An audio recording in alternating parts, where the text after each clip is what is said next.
பதவி வேண்டும் என்பதற்காக பன்னீர்செல்வம் எதையுமே செய்ய தொடங்கிவிட்டாருன்னு அமமுக பொதுச் செயலாளர் டிடிவி தினகரன் விமர்சிச்சு பேசியிருக்காரு.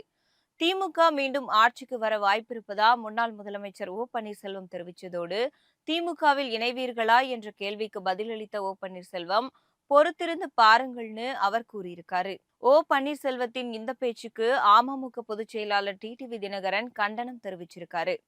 இதுகுறித்து தஞ்சாவூர்ல செய்தியாளர்களுக்கு பேட்டியளித்த டிடிவி தினகரன், சட்டமன்றத்துக்குள்ளேயே தனது ஆதரவு எம்எல்ஏவை பேச வச்சு எம்ஜிஆர், ஜெயலலிதா புகழுக்கு பன்னீர்செல்வம் களங்கம் ஏற்படுத்தியிருக்காருன்னு குற்றம் சாட்டியிருக்காரு.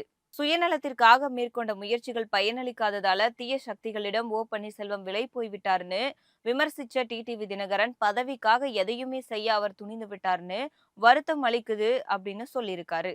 அதிமுகவிலிருந்து பன்னீர்செல்வம் நீக்கப்பட்டது நியாயமான நடவடிக்கைன்னு தற்போது தமிழக மக்கள் புரிந்து கொள்வார்கள்னு டிடிவி தினகரன் கூறியிருக்காரு.